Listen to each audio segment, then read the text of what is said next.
নমস্কার বন্ধুরা, কেমন আছেন সবাই? আশা করি সবাই খুব ভালো আছেন, আর আমিও খুব ভালো আছি। তো প্রতিদিনকে মতন আজকে একটি নতুন ভিডিও নিয়ে আপনাদের কাছে হাজির হয়েছি। তো দেশ এবং দেশের বাইরে থেকে যারা আমার ভিডিওটি দেখছেন তাদের সবাইকে পরিস কিচেন ব্লগে স্বাগত। তো আজকে আমরা যাচ্ছি বাজারে কিছু কেনাকাটা আছে, তার জন্য এখনই বাজারে যাচ্ছি। বৃষ্টির জন্য যেতে পারিনি, একটু লেট হয়েছে। তো এখন বৃষ্টিটা কমছে, এখন যাচ্ছি বাজারে। তো যখন বৃষ্টি হচ্ছিল তখন আমি একটু ভিডিও করে রেখেছিলাম যে আপনাদেরকে দেখাবো বৃষ্টির পরিমাণটা কতটুকু ছিল।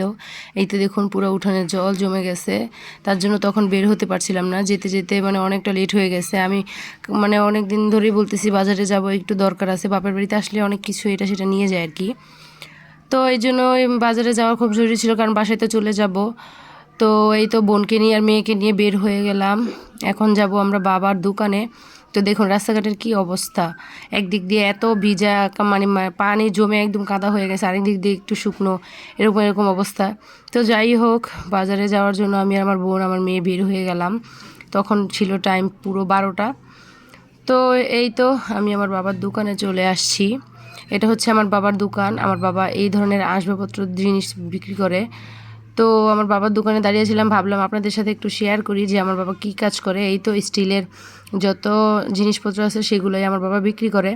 তো বাবার দোকান থেকে চলে আসলাম স্বর্ণকারের দোকানে, একটু দামটা জিজ্ঞেস করতে। কিছু একটা বানাবো ভাবছিলাম অনেক দিন ধরে। তো যাওয়ার পর আমি পরিচিত দোকান, তো সে বলছে যে সবগুলো আংটি পরে নে। তো সবগুলো আংটি পরে একটু ট্রায়াল দিচ্ছিলাম কেমন লাগে আর কি। তো যাই হোক, স্বর্ণকার ভাইয়ের দোকান থেকে বেরিয়ে আমরা স্টেশনে এসে একটা গাড়িতে উঠে গেলাম, সিএনজিতে, কারণ আমরা এখন যাব উপজেলাতে। তো যাওয়ার সময় এই কিছুটা ভিডিও করেছিলাম আপনাদেরকে দেখানোর উদ্দেশ্যে, কারণ এই এলাকাটাতে অনেক অনেক অনেক পরিমাণে লিচু বাগান।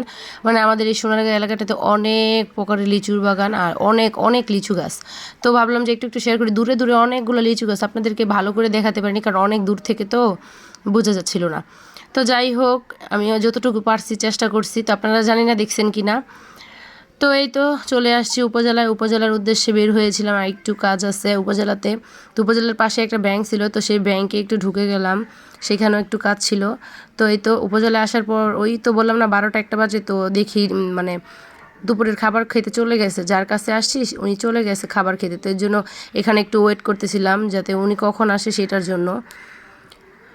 এই আর কি। তো যাই হোক, কাজ সেরে বাড়িতে আসলাম, আর মেয়ে ঘুম থেকে উঠলো। মেয়ে তো দেখলেন কুলেই ঘুমিয়েছিল। তো মেয়ে বাড়িতে এসে ঘুম থেকে উঠে তাকে জামা টামা চেঞ্জ করে দিয়েছিলাম, আর সে বাহিরে এসে তার এই মুরগির বাচ্চাটাকে সে নিয়ে অনেক খেলা করছিল। তো আমার বোন আবার দুষ্টামি করে তার মাথায় এই মুরগির বাচ্চাটাকে বারবার বসাচ্ছিল, আর সেও চুপ করে বসে বসে থাকে এটাকে নিয়ে। তো দেখুন সে কতটা এনজয় করছিল যে মুরগির বাচ্চাটাকে মাথায় নিয়ে। তার কিন্তু খুব ভালো লাগছিল, কিন্তু হাতে নিচ্ছিল না। মাথায় বসিয়ে দিলে সে সেটাকে এনজয় করে, কিন্তু হাতে নেয় না। ভয়ও পাচ্ছে, কিছুটা ভয়ও পাচ্ছে, সেটা কিন্তু তার চেহারা দেখেই বোঝা যাচ্ছে। তো যাই হোক, অনেক কিছু আপনাদের সাথে শেয়ার করতে পারিনি মাঝখান দিয়ে, কারণ সেইগুলোর ভিডিওগুলো আমি ফুটেজগুলো আপনাদের সাথে শেয়ার করতে পারিনি। তার একটাই কারণ, সেগুলো ভিডিও করা হয়নি। তো আমি যতটুকু পেরেছি আজকের দিনের এই ভিডিওটা আপনাদের সাথে শেয়ার করেছি। তো এই যে দেখুন, আমার মেয়ে এখানেও ধরতে দিবে না, ওইখানেও হাতেও নিবে না, সে মাথায় নিবে। তো সে কিন্তু এই মুরগির বাচ্চাটা নিয়ে কি অনেক অনেক মজা করছিল। তো বাসায় চলে যাব, তো এই বাচ্চাটা তো বাড়িতেই থেকে যাবে। মা বলছিল এটাকে নিয়ে যা। তো এটাকে নিয়ে গিয়ে আমি কোথায় রাখবো, কী করব? আর বাসায় তো মুরগির বাচ্চাটাকে তো একটা জায়গায় রাখতে হবে, ভালো জায়গায়। তো এর জন্য ভাবলাম যে না, নেওয়া যাবে না, এটাকে তোমার কাছেই রাখো, আবার আসলে দেখবো।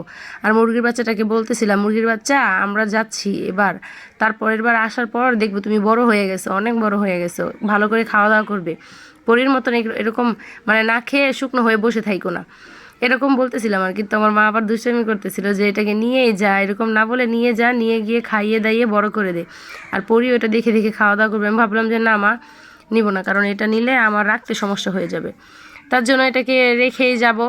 কিন্তু আমার মেয়ে খালি মুরগির বাচ্চার পিছন পিছন ঘুরে, আপনারা দেখতে পারবেন সে এটার পিছন পিছন ঘুরে সে মুরগির বাচ্চাটা কী করে না করে সেগুলোই দেখে দেখে রাখতেছিল। তো মুরগির বাচ্চাটাও কিন্তু অনেক কিউট ছিল, কারণ এরকম ছোটো ছোটো বাচ্চা কিন্তু সবাই অনেক পছন্দ করে। এই দেখুন আমার মেয়ে মুরগির বাচ্চার সাথে সাথে হাঁটতেছিল। আমি দিনের বেলা ভয়েসটা দিচ্ছিলাম, তো আশেপাশের আওয়াজে হয়তো একটু সমস্যা হবে, সবাই একটু মেনে গুছিয়ে নেবেন। তো এই তো গিয়েছিলাম উপজেলায়, তারপর বাজারে। তো সেখান থেকে এসে এই তো খাওয়া দাওয়া করে একটু রেস্ট নেওয়ার জন্য বসছিলাম, কিন্তু বসা আর হবে না, কারণ কিছু কাজ আছে। তো সেই কাজগুলোকে এখন আমার সারতে হবে। তো এর জন্য আর বসবো না, শুবো না, কিছুই করবো না, সেই কাজগুলোকে আমি করে নিবো। আমার চোখে কিন্তু অনেক ঘুম, আপনারা দেখতে পাচ্ছেন অনেক ঘুম। যদি এখন শুই তাহলে এখনই ঘুমিয়ে যাব। তো যাই হোক, ঘুমালে চলবে না, যে কাজগুলো আছে সেগুলো আমাকে এখন সারতে হবে। তো জানি না আমার ভিডিওগুলো কার কাছে কেমন লাগে। যদি ভালো লেগে থাকে তাহলে প্লিজ লাইক কমেন্ট শেয়ার করে দিবেন। আর যদি নতুন গিয়ে থাকে আপনার কাছে আমার ভিডিওটি, তাহলে সাবস্ক্রাইব করে আমার চ্যানেলটির পাশে থাকবেন। তো বন্ধুরা, ভিডিওটি এই পর্যন্ত। আপনার সবাই ভালো থাকবেন। নমস্কার।